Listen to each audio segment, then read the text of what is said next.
그러면 새로운 당원들도 들어오고 노동조합 조합원들도 들어오고 이러면은 나름대로의 이론적 일관성이나 정치적 일관성이 있어야지 정파가 되잖아요. 그렇죠? 그럼 교육이 있어야 되고 이론적 정리 작업도 있어야 돼.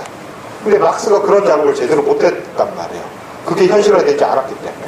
그래서 나름의 이론적 기준점이나 교과서 역할을 해줄 텍스트가 필요하던 차에 반기림론이 나오게 된 거예요. 그래서 반기림론은 제목부터 알 수 있겠지만 쥐링이라는 사람을 비판하는 내용이에요. 그래서 독일 삼인당 내에 여전히 아주 여러 사회주의자들이 섞여 있었어요. 초기에. 그러니까 이론적 통일성을 갖기가 힘들었으니까 처음에는. 근데 이 쥐링이라는 사람이 워낙 황당한 소리들을 많이 하는 사람이어가지고 그 독일 삼인당의 지도부들 입장에서는 이거 이론적 좀 정리가 필요하다라고 생각을 해서 엥겔스한테 요청을 하게 돼요. 그래서 엥겔스가 몇 년 동안 주저하다가 이거를 이제 장문의 아주 두꺼운 책이에요. 반기림론은 아주 두꺼운 책을 이제 신문에 먼저 싣고 그 다음에 그걸 모아서 책으로 출판을 하게 되는데 이게 어떤 문제를 가지냐면은 아까 말씀드렸듯이 교과서 역할을 하는 거예요. 독일 삼인당의 지도적인 정치적으로나 이론적으로나 지도적인 인물들이 사실 막스를 잘 몰랐어요. 막스주의자라 그러지만 막스하고 편지나 교환하고 공산당 선언이나 짧은 글 몇 편 읽었지 자본을 읽었다는 사람도 거의 없었어요. 아주 1급의 이론가들이나 정치 지도자들도. 막스를 사실 잘 모르는 상태에서 막스주의자라고 그냥 주장한 거예요. 공산당 선언 정도만 읽고. 그 밑에 사람들은 거의 모르는 거예요. 막스라는 이름도 잘 몰랐어요. 그 상황 속에서 반기림론이 대중적으로 먼저 읽힌 거예요. 그러니까 자본론보다 훨씬 많이 읽혀요. 자본론은 거의 읽기가 힘들잖아요. 그러니까 잘 안 읽혀요. 그러니까 반기림론을 통해서 막스주의가 된 사람들이 상당히 많은 거예요. 그렇게 되니까 막스 저작들이 이제 상당히 오랜 기간에 걸쳐서 쓰여지니까 입장들이 조금씩 다른 점이 있겠죠. 아까 봤듯이. 그러니까 반기림론의 관점에서 막스주의 전체를 이해하는 경향이 나타나게 되는 거예요. 근데 반기림론의 관점이라는 게 뭐냐? 첫 번째 문제는 체계화의 문제예요. 그러니까 시스템을 갖춘 이론이 되는 거예요. 그러니까 막스는 한 번도 시스템을 추구한 적이 없어요. 그러니까 시스템이라는 것 자체가 지금 우리 이제 일상용어에서도 쓰지만 독일어에서 디스템이라고 그러죠. 독일 학술 용어에서 디스템은 좀 특별한 의미를 갖고 쓰이는 용어예요. 하나의 그 테크니컬한 텀인데 뭐냐면은 특히 독일 관념, 해결 같은 독일 관념론 철학의 전통에서 어떤 생각을 하냐 하면은 하나의 보편적인 원리가 세상 만물을 다 설명할 수 있다고 봐요. 그래서 세상의 모든 현상을 꿰뚫어서 설명할 수 있는 하나의 이론 체계를 만들어내는 게 철학자에게 아주 중요한 가장 핵심적인 과제라고 생각을 하고 해결도 그걸 하려고 그랬던 거거든요. 하나의 체계, 그게 체계예요. 보편적인 원리를 연역해서 모든 현상을 포괄하는 설명 방식을 만들어내는 거. 그게 이제 시스템이죠. 근데 막스는 그 기본적으로 그거는 관념론적인 방법이라고 생각을 해요. 시스템이라는 걸 거부하죠. 체계라는 걸 상당히 거부를 하기 때문에 막스주의가 체계화된 방식으로 그런 의미에서 체계로 정리되어 있지 않았어요. 근데 그 당시 독일 학자들이 대체로 이 체계를 이루는 방식으로 저술 활동을 하고 쥐링이라는 사람도 자기가 하나의 체계를 만들었다고 주장을 하거든요. 근데 반기림의 목차를 보시면은 쥐링의 목차를 따라가요. 쥐링이 자기가 만들어놨던 체계를 하나씩 비판을 하게 돼요. 그래서 3부로 구성이 되어 있거든요. 반기림론이. 그러면서 쥐링의 체계를 비판하기 위해서 만들어놓고 반기림론 서문의 엥겔스도 체계적 접근이라는 게 얼마나 관념론적이고 현실과 부합하지 않는 접근이라는 걸 아주 비판적으로 얘기를 해놓고 있는데도 불구하고 반기림론을 통해서 막스주의를 이해하는 사람들은 그게 막스주의 체계라고 이해를 하는 거야. 그런 아주 심각한 오해가 발생을 하죠. 그래서 막스주의를 체계화된 방식으로 관념론적인 의미에서의 체계의 방식으로 이해하는 경향이 확산되는 게 반기림론이 의도하지 않았던 부작용이 나타나는 거예요. 독일 관념론적 방법은 자꾸 돌아가는 거죠. 그 다음에 또 하나는 이게 논쟁적인 글이잖아요. 논쟁적인 글은 항상 남이랑 나랑 어떻게 다른가를 선명하게 부각을 시켜야 되잖아요. 그러다 보니까 자기 주장이나 남의 주장이나 어떻게 돼? 좀 단순화해서 정리하게 되죠. 그렇죠? 그리고 이게 대중들한테 읽히기 위해서 쓰여진 책이에요. 반기림론 자체가 자기 혼자 연구한 책이 아니라 그렇기 때문에 훨씬 단순화된 방식으로 표현이 돼요. 그래서 그 이전까지 자기들이 작업했던 모든 내용을 거의 다 거기다가 담는데 이게 아주 단순한 형태로 쓰여지게 되니까 좀 깊이 있는 이해가 불가능하게 되겠죠. 근데 반디링론을 읽고 그 다음에 막스의 다른 텍스트를 추가로 읽으면 그런 문제를 극복할 수 있을 텐데 문제는 반디링론만 딱 읽은 거야. 상당히 많은 사람들이. 그렇게 되니까 자본이라든지 뭐 다른 중요한 저작들에 대해서 아예 몰랐거나 알아들어도 읽지 않게 되니까 이해 방식이 상당히 다른 방식으로 가게 되는 거예요. 거기다가 이 책이 이제 많이 읽히고 독일 3인당 내에서 교과서가 계속 필요하다 이런 주장들이 이런 필요가 나오니까 어떻게 하냐면 앵겔스가 이 중에 3부가 사회주의라는 챕터인데요. 3부와 서문 일부를 따로 떼서 얇은 교과서용 책을 따로 별도로 인쇄를 해서 배포를 해요. 그게 바로 공상에서 과학으로 라는 책이에요. 그게 그 당시에 막스주의자들의 입문용 교재가 된 거예요. 그렇게 되면서 그 책에서 아주 짧게 입문자들 용어로 간략하게 써놓은 책이 막스주의 모두라고 알려지게 되고 막스주의는 막스 앵겔스의 사상을 가리키는 게 아니라 그거를 수용한 사람들이 막스 이해를 막스주의라고 부르게 된 거예요. 그러면서 이제 어느 정도의 괴리가 생겨나겠죠. 그렇죠? 괴리가 생겨나버리고 그 다음에 이거를 더 부추기는 작용을 한 텍스트가 나오게 되는데 그게 뭐냐면은 포에르바와 독일 고전 철학의 종말이라는 책이에요. 자, 이거는 말 그대로 처음부터 대중교과서로 의도하고 앵겔스가 쓴 책이에요. 말년에 막스가 죽고 나서 쓴 책인데 여기서는 나오는 얘기가 뭐냐면 철학의 근본 문제를 아주 도식적으로 유물론과 관념론 또 변정과 형이상학 이런 식으로 구도를 만들어 놓고 거기에 관여시켜서 여러 가지 문제를 다 설명해요. 철학의 근본 문제는 유물론과 관념론의 문제고 이것과 쌍을 이루는 방법론상의 문제가 있는데 하나가 변증법이고 하나가 형이상학이다. 이렇게. 그래서 자기들은 이 두 입장에 근거해 있다 이렇게 주장해요. 유물론적 입장과 변증법적 입장에 근거하는 거고 이건 지배계급의 철학이다. 이런 식으로 이제 기존의 사상을 딱 정리를 하는 거죠. 자, 그런데 문제가 뭐냐면은 이 변증법이라는 걸 어떻게 이해하느냐. 이 반디링론의 해석과 이 책이 막 결합되면서 그 당시에 변증법이라는 걸 어떻게 해석되냐 하면 하나의 필연적 법칙 또 앞에 보편적이고 필연적인 법칙처럼 이해가 돼요. 그렇게 되면서 이 법칙이 물질 세계에 적용되는 방식 이게 막스주의라는 거예요. 그렇게 되니까 세상이 변하는 역사 발전이라는 것도 우리가 만든 유물론적 역사 이해라는 것도 하나의 필연적인 법칙이 관철되어서 나타나는 과정 이렇게 이해하게 된 거예요. 이게 여러분들 흔히 아시는 막스주의잖아요. 그렇죠? 우리가 반공 교과서에 냉전시대 이래로 나온 반공 교과서에서 막스주의를 바로 이렇게 규정했어요. 바로 이렇게 규정했어요.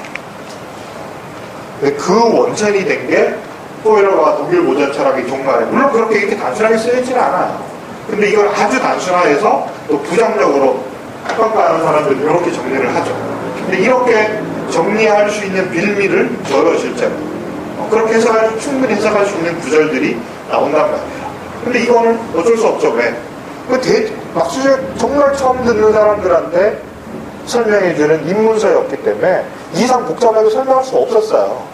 그 당시 노동자들의 지적 수준을 오늘날 노동자들이나 여러분들하고 비교할 수가 없는 거예요. 문명이 너무 많았잖아요.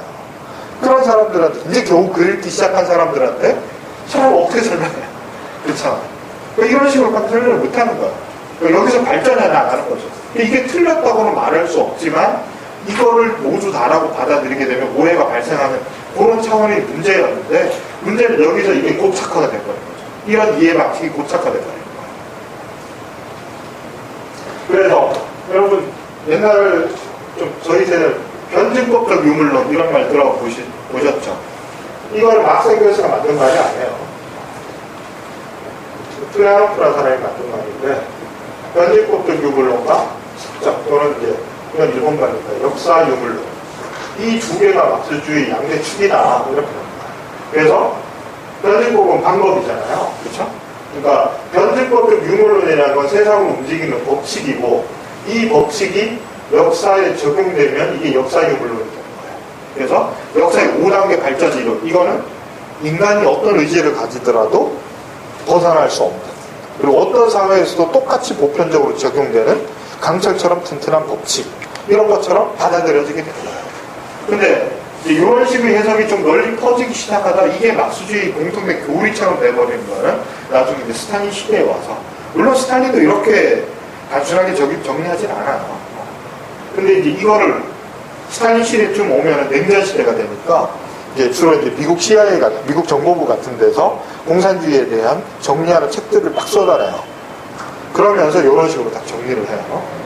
정리를 하는데 그래서 지금도 막스주의 그럼 이렇게 생각하잖아요. 근데 이 법칙, 이 역사를 움직이는 가장 기본적인 동력은 뭐죠? 바로 경제. 그러니까 경제 환원론 이렇게 됩니다.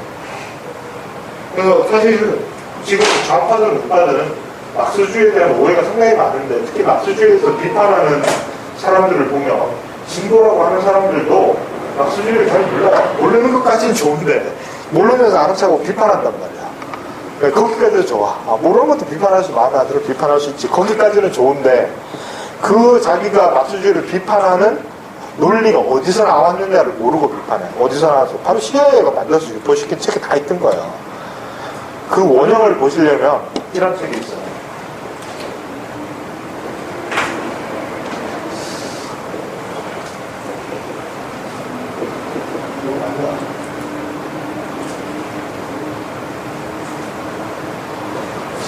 아마 맞을 것 같은데 로스토라는 사람 아시죠? 역사에 좀 관심 있는 사람.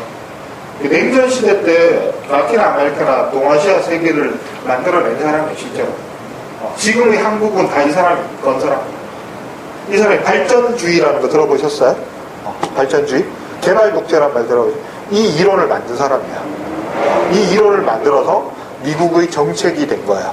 그러니까 미국의 주변부 지역에 대한 대외 전략의 핵심이 되는 그 텍스트에 이게 이 책에 따라서 대부분의 세계는 이 책에서 나온 이론에 따라서 건설돼요. 실제로 저절로 이런 지금의 한국 사회가 저절로 이루어진 게 아니에요. 인위적으로 만들어진 거거든요. 그 만들어지게 된 틀을 만든 책이에요. 여기 보면 10장이 근데 이 책의 부제가 제목은 이런데 부제가 뭔지 아세요? 반공산당 선언이에요. 그러니까 막스주의를 비판하기 냉전 시대니까 공산주의에 비판하는 자본주의 진영의 사회의 청사진 이런 걸 만들어내는 거야. 그러니까 막스가 공산당 선언을 통해서 공산주의라는 하나의 인류의 미래를 그렸다면 자기는 거기에 반대하는 자본주의 청사진을 그려내겠다라는 야심을 가지고 만들어냈고 실제로 상당한 영향력을 가졌던 사람이죠. 이 책의 10장에 보면 막스주의 비판이에요. 10장. 근데 그 얘기가 우리가 아는 모든 반공 교과서의 원텍스트 다 들어있어요. 그렇게 공산주의 비판하는 말들은 거기 다 들어가 있어요. 근데 그 얘기를 지금도 반복해요. 그러니까 자기들이 좌파라고 생각하는 수많은 한국 지식인들 중에 좌파지만 막스주의는 반대한다. 이 사람들의 논리가 뭔가 독특한 논리면 제가 인정을 하겠는데 이게 다 그냥 로스토의 얘기에서 한 발짝도 더 안 나가요. 근데 그 사람들이 그게 자기 머릿속에 들어온 과정은 별로 반성 안 하죠. 왜? 그냥 냉전 시대 때 반공교육 받은 거 그대로 되풀이하는 거야. 그런 문제죠. 그쵸? 그게 진짜 공산주의에 대한 비판이냐, 막스주의에 대한 비판이냐. 인정할 수가 없죠. 그런 거는 사실. 근데 저절로 그렇게 된 것도 아니에요. 그 CIA가 다 공작을 한 거야. 그렇게 되도록. 그런 책들도 좀 한글로 된 책도 좀 나와 있어요. 우리나라의 그런 로스토의 논리가 어떤 식으로 전파되고 수용되고 하는 과정 이런 거. 좀 논문들도 있으니까 관심 있는 찾아보시면 돼요. 아무튼 문제는 이제 이런 반공 논리의 원천이 될 만한 빌미를 줬던 텍스트가 바로 포에르바와 독일 고전 철학의 종말이다. 그리고 이게 막스주의 역사에서 특히 중요한 거는 아까 잠깐 말씀드렸다시피 스탈린주의가라는 게 있는데 스탈린주의의 아주 중요한 이론적 텍스트가 사실 변증법적 유물론과 역사 유물론이라는 텍스트가 있어요. 그 텍스트의 내용이 거의 100% 이 책에서 나와요. 포이러버와 독일 고전 철학의 종말이라는 텍스트에서 설명했던, 단순화시켰던 막스주의가 소련 공산주의의 중요한 이론적 원천이 돼요. 그러니까 이게 그 텍스트 자체로 이론적으로 가치가 있고 중요한 내용이 들어있고 뭐 심오하고 이래서 중요한 게 아니라 역사적으로 다른 중요한 막스의 텍스트들보다 훨씬 더 크게 현실에서 영향력을 발휘해버린 거예요. 이게 이제 문제가 되죠. 그러니까 이제 흔히 말하는 막스주의 속류화가 가능하게 된 텍스트가 바로 이 텍스트예요.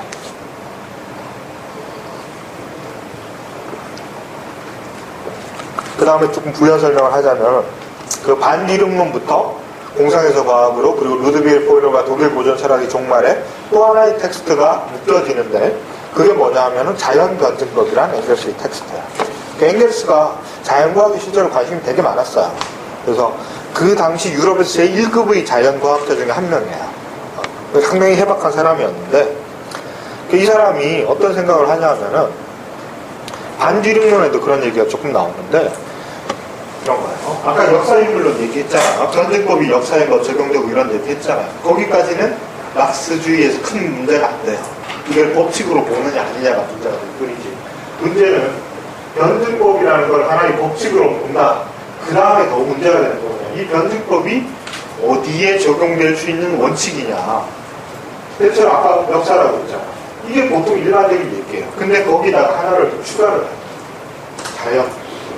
이게 사실은 다잖아요. 역사와 자연. 인간과 그 바깥의 모든 세계. 그러니까 모든 세상에 변증법이 다 보편적으로 적용되는 법칙이다. 이렇게 말해버리면 이거 해결의 이 체계로 다시 돌아가는 거예요. 그렇게 되죠. 그럼 아까 얘기했듯이 시스템이라는 게 있잖아요. 하나의 보편적인 원리가 인간 역사, 뭐 사회, 경제, 문화, 뭐 정치뿐만 아니라 자연의 모든 화학적 작용, 생물학적 작용, 물리적 작용도 다 똑같은 원리가 지배한다. 이런 얘기처럼 해석되는 거예요. 그럼 그런 게 없어요, 세상에. 그렇죠? 그럼 말도 안 되잖아요. 그렇죠? 그럼 말도 안 되는 얘기를 하는 것처럼 받아들여지는 거예요. 이런 식의 주장을 하게 되면 이거는 정말 취약한 논리예요. 왜요? 반증 가능성이라는 게 있잖아요. 하나만 이 법칙에서 어긋나는 거 밝히면 이거 전체가 유지되지 못하는 논리잖아요. 그렇죠? 그러니까 이런 엄청나게 거창하고 화려해 보이지만 정말로 취약하고 설명력이 오히려 없는, 모든 걸 다 설명한다고 그러지만 실제로는 아무것도 설명할 수 없는 이런 공허한 원리가 막스주의인 것처럼 받아들여지게 돼버린 거예요. 그래서 그렇게 보면 어떤 문제가 있으면 이 자연의 문제, 역사만 해도 역사는 인간이 만들어가는 거잖아요. 그러니까 인간이 주체적 실천으로 좀 뭐를 바꿀 수 있는 선택의 여지가 있잖아요. 근데 역사와 자연이 똑같이 적용된다 이래버리면 역사 속에서 인간이 주체적으로 할 수 있는 건 없어져요. 그렇죠? 그래서 이 보편적으로 적용하는 하나의 법칙이 변증법이고, 이런 보편적인 이 법칙을 발급되는 막스주의가 과학이다. 이런 식의 해석이 유포되기 시작한 거예요. 아까 막스주의가 과학인 이유는 다른 이유였잖아요. 근데 그게 19세기 말 20세기에 추가되면 막스주의가 과학이다 이런 얘기를 자꾸 하니까 사람들이 과학에 대해서 자기가 통념적으로 기존에 갖고 있던 생각을 가지고, 아, 그러면 막스주의는 내가 생각하고 있는 과학이 이러저러한 거니까 막스주의도 이러저러한 특징을 갖고 있는 거구나라고 이해하게 되겠죠. 그렇죠? 그러면서 막스가 생각했던 과학이 아니라 그 당시 널리 퍼져 있던 통념으로서의 과학으로 막스주의가 반대로 해석되게 된 거예요. 근데 19세기 말 20세기 초의 유럽인들이 통념상 가지고 있던 과학은 구체적으로 두 가지라고 했죠. 뉴턴 물리학하고 다윈의 생물학. 이거하고 같은 것처럼 막스주의. 뉴턴 물리학은 물리적, 불활성적인 물체에 대한 거고, 뉴턴은 생물의 영역이고, 막스는 역사의 영역이고, 이것만 다를 뿐이지 똑같은 성격을 지니는 과학의 일종이다. 그러니까 자연과학적 필연성을 가진 어떤 거다. 이렇게 받아들이게 된 거예요. 그래서 제가 지금 필연성이라고 그랬잖아요. 자연과학적 필연성이라고 그랬어요. 이건 무슨 얘기예요? 이 법칙으로부터 절대로 못 벗어난다는 거예요. 그 말류일 얘기한 게 그거 아니에요. 이 모든 존재가 보편적으로 인력을 갖고 있다는 거예요. 그렇죠? 그래서 벗어나는 예외는 없다는 거잖아요. 뉴턴 물리학은 예외를 인정하지 않죠. 그렇죠? 제일 뉴턴 물리학의 아주 중요한 원칙이 보편성이에요. 보편성. 그렇죠? 그게 뒤집어지면서 과학혁명이 일어나서 상대성 원리가 나온 거잖아요. 그렇죠? 그러면 이런 19세기 말까지 낡은 유럽의 자연과학적 모델과 막스주의가 거의 똑같은 것처럼 받아들여지게 된 거예요. 이렇게 되니까 당장 막스주의자들 내부에서도 무슨 문제가 발생을 하냐 하면은 프롤레타리아 계급이나 어떤 이제 혁명가들이 아주 정치적 의식이 고양돼가지고 우리가 혁명을 일으키고 싶은데 그때 우리가 혁명을 해야 되냐 말아야 되냐 또는 성공할 수 있느냐 실패할 수 있느냐를 우리 의지나 우리 주체적인 노력과 아무 상관없이 객관적인 조건 따져서 해야 되는 거야. 물질적 필요성을 뉴턴이 그래서 뭐 이거 던지면 궤도 나오는 걸 물리학적으로 계산할 수 있잖아요. 그런 거 계산하듯이 계산해가지고 오케이 나오면 혁명하는 거고 아니면 못하는 거야. 이렇게 돼버릴 거야. 그러면 인간의 의지를 가지고 하는 혁명적 실천이라는 건 아무 의미가 없어지는 거야. 그럼 도대체 혁명운동을 왜 해? 이렇게 되는 거죠. 그렇죠? 그럼 기다리고 있으면 되잖아. 담당 밑에서 입 벌리고 있으면 혁명이 오는 거야. 그거 필연적인 거. 언젠가는 떨어지니까. 우리가 할 건 언제 떨어질지 계산해서 그 한 3초 전에 닦아서 입 벌리고 있으면 되는 거야. 그렇죠? 그런 식의 사고방식이 퍼지는 거야. 그걸 이제 전술을 치면 대기론이다. 결정적 시기 올 때까지 그냥 기다리는 거야. 그래서 혁명의 대기실 뭐 이런 표현을 써요. 실제로. 기차 타기 전에 대기실에 딱 앉아서 기다리듯이. 혁명이랑 기차가 오기를 대기실에서 기다리기만 하면 된다. 우리는 근데 열차 시간표만 알면 돼. 그러면 혁명적 실천에 아무 의미가 없어져. 이런 식으로 이해가 막 되기 시작하는 거야. 그러면서 오히려 뉴턴 물리학이나 다윈 생물학, 다윈주의자들이 막스주의자가 돼요. 왜냐면 비슷하다고 생각했기 때문에. 이거 막스주의도 비슷하네. 그러니까 종들만 진화하는 게 아니라 역사도 진화하네? 이렇게 보는 거야. 그래서 진화주의적인 막스주의가 생겨나게 됩니다. 다윈주의가 그걸 이제 지성사가들이 다윈주의가 막스주의로 침투한 거라고 이제 평가를 하는 거죠. 이런 식으로 막스주의를 이해할 수 있게 되는 것들인데, 그래서 이제 나중에 가면 이 계보가 누구한테 이어지냐면 플레아노프와 카우츠키라는 사람한테 이어져요. 이런 식의 이해 방식이에요. 카우츠키가 대표적으로 다윈주의자에서 막스주의자가 된 사람이에요. 그러면서 이런 식의 지금으로 보면 속물적인 막스주의 이해가 상당히 일반화되고, 그거를 누가 배워가냐 하면은 러시아의 사회민주주의, 러시아의 막스주의자들이 그걸 배워가요. 그러면서 러시아 막스주의의 전통이 돼요. 이런 게. 그게 스탈린에게까지 계승이 되고 스탈린 시대의 어떤 사상적 특징을 규정하는 중요한 특징이 되는 거죠. 이렇게 되니까 후대에 와서 스탈린주의, 막스주의자인데, 나는 막스주의자인데 사민주의는 너무 계량주의적에서 싫고 스탈린주의는 이건 너무 말도 안 되는 거니까 이거 도저히 못 받아들이는데 그렇다고 해서 내가 막스주의자인 걸 포기하기 싫어. 이런 사람들은 뭔가 다른 대안을 찾아야 돼요. 그렇죠? 그렇게 되니까 도대체 이 스탈린주의 같은 이상한 게 왜 나왔을까를 계보를 따지기 시작한 거야. 얘의 잘못은 어디에서 왔을까? 역으로 추정한 스탈린이 이상한 놈이 있고 스탈린주의가 틀렸다고 전제를 하고 그 다음에 얘는 누구한테 배웠나? 카우츠키와 레닌한테 배웠죠. 레닌이 계승되고 스스로 자행합니까? 레닌은 또 누구한테 배웠나? 바로 카우츠키와 플레아노프라는 이 두 사람을 통해서 배우는 거야. 근데 얘네들에서부터 막스주의가 왜곡되는데 실제로 변화하는데, 왜곡이라고 변화하는 거죠. 해석이 달라지는 거죠. 근데 얘네들이 그렇게 해석할 수 있는 빌미를 준 사람이 있어. 그게 엥겔스의 후기자들이에요. 초기에는 안 그랬는데, 막스하고 같이 작업할 때는 안 그랬는데, 엥겔스 혼자 작업하면서 이 말기 작업들이 아까 말씀드렸듯이 이런 빌미를 줬다고 해요. 실제로 빌미를 줄 수 있는 구절들이 있어요. 그러면서 엥겔스 책임론을 들고 나온 거야. 자, 근데 엥겔스 틀렸다 그래버리면 문제가 뭐가 되냐? 막스 엥겔스가 붙어 있으면 기본적으로 막스주의가 틀리게 되잖아요. 근데 내가 막스주의자이면서 스탈린주의를 비판하려면 어떻게 해야 돼요? 엥겔스하고 막스를 분리시켜야 돼요. 그래서 막스는 안 그랬는데 후기의 엥겔스가 막스주의를 변질시켰다라고 비판을 하게 돼요. 근데 이건 이제 문헌학적으로 근거 없는 얘기예요. 왜냐하면 반지림론도 막스가 다 알았거든. 다 알았고 자연변증법이 제일 문제가 되는데 자연변증법도 막스가 업무를 다 읽고 검토하고 오케이 한 거야. 그러니까 결국은 엥겔스가 틀렸으면 막스도 틀렸어요. 문헌학적으로. 근데 어쨌든 이 정치적 노선에서는 이 두 개를 의도적으로 자꾸 분리시키려고 해요. 분리시키려고 그러니까 엥겔스의 영향력이 적은 건 어쩌겠어요? 엥겔스 만나기 전에 순수했던 막스로 돌아가야 되죠. 나쁜 친구 만나서 물들기 전의 막스로. 그게 언제죠? 아, 우리가 봤던 44년 초고. 경제학 철학 초고를 아주 중요한 텍스트로 보고 꼭 안드링원이나 포에르와 같은 텍스트는 아직 몹쓸 텍스트로 보게 됩니다. 그렇죠? 분할시키는 거예요. 그래서 지난 시간에도 이 노선, 이 텍스트를 중요하게 생각하는 노선이 있다고 그랬죠? 이 노선에서 이 계보를 주장하는 거예요. 근데 이거는 역사적 사실과는 부합하지 않는 노선이에요. 계보예요. 근데 그럼에도 불구하고 저런 계보를 그릴 수 있는 하나의 노선이 막스에 대한 일정한 해석이 존재했다는 건 사실이에요. 그래서 사실 막스 엥겔스가 실제로 어떻게 생각했느냐와 상관없이 막스 엥겔스의 후계자들이 이 사람들의 사상을 어떤 식으로 해석하고 어떤 식으로 실천에 옮겼느냐가 오히려 그 막스주의 분파를 나누는 거예요. 그래서 막스 엥겔스의 사상 텍스트 속에는 어떤 해석을 하더라도 그걸 정당화시켜줄 수 있는 구조를 하나는 찾을 수 있어. 저 많은 텍스트 중에 그거 하나 못 찾겠어요? 다 찾을 수 있어요. 어떤 입장을 가져도 다 찾을 수 있어. 근데 문제는 이제 전체적으로 해석하는 게 중요한 거지. 그쵸?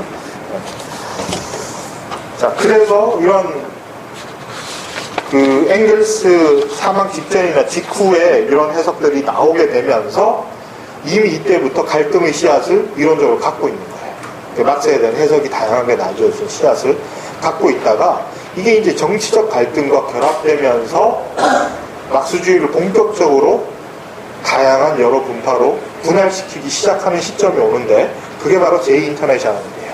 그래서 제1인터내셔널은 아까 말씀드렸다시피 72년인가에 막스가 이제 뉴욕으로 옮기면서 한 2, 3년 있다 그냥 자진 해산해요. 망해버리고 몇 년 뒤에 그래서 노동자 운동이 점점 발전하니까 인터내셔널에 대한 필요가 다시 이제 제기가 되는 거죠. 국제적인 노동자 운동의 연합이 필요하다는 생각이 있으면서 인터내셔널을 부활시키자라는 운동이 있고 그게 1889년인가? 맞네요. 89년에 제2인터내셔널 이렇게 다시 한번 생겨나요. 그래서 이 사람들이 아까 말했듯이 인터내셔널을 계승한다는 의미에서 제2라는 걸 앞에 붙이기 시작해요.